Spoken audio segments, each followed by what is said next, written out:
तो जाहिर है कि पिछले 1 साल से किसान सड़कों पे हैं, कई लोग उनमें जो है शहीद हो गए, कई लोगों ने खुदकुशी कर ली, पर उसके बावजूद जो मरकज़ी सरकार है उन पे कोई असर नहीं हो रहा है। तो ये घमंड नहीं है, गुरूर नहीं है, तो और क्या है। तो मैं समझती हूँ कि हर चीज़ का अपना वक्त होता है, ये वक्त भी नहीं रहेगा। आखिरकार जो है, जो जिस तरह से किसान इस वक्त नाराज़ हैं, जिस वक्त से वो इस वक्त मुश्किलात का सामना कर रहे हैं, मुझे पूरी उम्मीद है, और जो अभी हाल ही में रिज़ल्ट आ गए कई स्टेट्स के, कि आने वाले वक्त में लोग जो है अपनी नाराज़गी का इजहार करेंगे, और जो बीजेपी की सरकार है उनको भी होश के नाखून लेना पड़ेगा। देखिए, मैं क्या कहूँ, मुझे तो हंसी आ रही उनकी इस बात पे, क्योंकि अभी होम मिनिस्टर आए तो होम मिनिस्टर के आने से पहले यहाँ हज़ारों नौजवानों को कैद किया गया, बंद किया गया। उसके जाने के बाद और लोगों को बंद किया गया। आज तक भी वो सिलसिला जारी है। सीआरपीएफ की नई नई बटालियंस रोज़ बरोज़ आ रही हैं, सिक्योरिटी फोर्सेस की तादाद बढ़ाई जा रही है।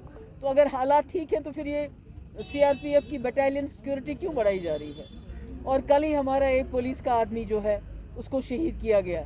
तो मेरा ये है कि इनको, बीजेपी को जुमलाबाजी करने की आदत है। ये में कह रहे थे कि लोगों के अकाउंट में 15 लाख रुपए दे देंगे, 2.5 करोड़ नौकरियां देंगे साल में, और बाद में कहा ये तो सब जुमला है। तो ये जो बात करते हैं उसमें कोई वज़न नहीं होता है, बिल्कुल गलत होता है। जम्मू कश्मीर के ज़मीनी हालात बहुत मुख्तलिफ हैं, बहुत ख़राब है। यहाँ के लोगों का दम घुट रहा है। यहाँ के लोगों को ज़बरदस्ती ताकत के बलबूते पे उनको खामोश करवा दिया गया है, और यहाँ की खामोशी को ये अमन का नाम दे रहे हैं, जो बिल्कुल गलत है। देखिए, वो कह रहे थे नोटबंदी से जो है काला पैसा वापस आ जाएगा, जो है जो वायलेंस है वो ख़त्म हो जाएगी, और दूध की नदियाँ बहेंगी, फिर लोगों को पता नहीं क्या इससे मिलेगा, सारा करप्शन ख़त्म हो जाएगा। बल्कि इस वक्त तो पहले जितनी करप्शन कभी नहीं थी अब है, मगर बड़े सोफिस्टिकेटेड तरीके से करप्शन हो रही है। जैसे प्राइम मिनिस्टर केयर फंड, वो करप्शन नहीं है तो क्या है, जिसका आप लोगों को हिसाब नहीं देना चाहते। बहैसियत प्राइम मिनिस्टर आपके पास फंड है, आप उसमें जो है अरबों खरबों रुपया जमा है, उसका आप हिसाब नहीं, तो इससे बड़ी करप्शन क्या हो सकती है। नहीं, मेरा ये न सिर्फ यहाँ जो वेंटिलेटर पहुँचे वो डिफंक्ट थे, बल्कि जो गुजरात में भी वेंटिलेटर थे और जगहों पे भी थे वो डिफंक्ट थे। तो मैं कहती हूँ सबसे बड़ा गपला जो है वो प्राइम मिनिस्टर्स केयर फंड में है। एक तरफ से एक दावा करते हैं जम्मू कश्मीर में हालात ठीक है, दूसरी तरफ से ऐसे इकदाम करते हैं जिनसे यहाँ के लोगों के, अभी बिजबिहाड़ा में 2 लोगों को इन्होंने नौकरी से हटा दिया, उससे पहले यहाँ हटा दिया, पूरे कश्मीर में वादी में, और उसके बाद 48 साल की उम्र में भी कई लोगों को जो है उनको रिटायर कर दिया, नौकरियों से निकाल रहे हैं। ना कोई अदालत है, ना कोई वकील का डिस्कशन है, खुद ही वकील, खुद ही जज, खुद ही वकील, और खुद ही सज़ा सुनाते हैं, जो बहुत गलत है। इस सब की जो नतीजे, बेशक इस वक्त इन्होंने ताकत के बलबूते पे इस वक्त लोगों को खामोश कर दिया है, तो ये वक्त नहीं रहेगा ऐसा।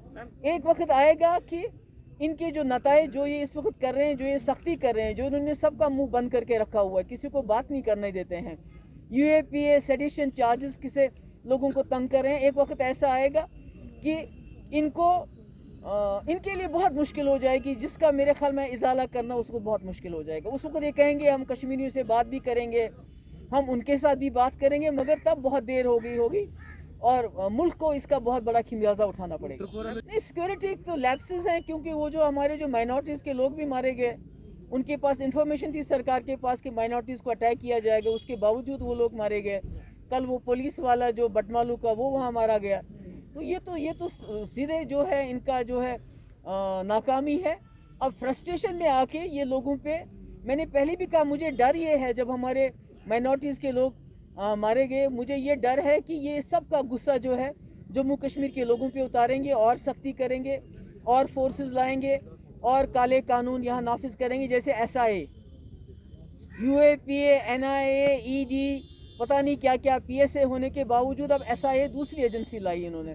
तो गरज ये है कि लोगों को तंग करना है, लोगों को किसी किस्म का आराम नहीं देना। जैसे मैंने अभी कहा, वो बेचारा वो शाहिद राथर, वो लड़का जो आर्मीनी का रहने वाला है, यहाँ शुपियन में मारा गया, वो जैनपुरा शुपियन में, और आज तक सरकार की तरफ से उस बेचारे गरीब के घर कोई नहीं गया है, मुझे भी नहीं जाने देते हैं, ना खुद जाते हैं। उसको अभी तक कोई कंपनसेशन नहीं, कोई इन्वेस्टिगेशन की बात तो दूर की है, जिस तरह वो मारा गया।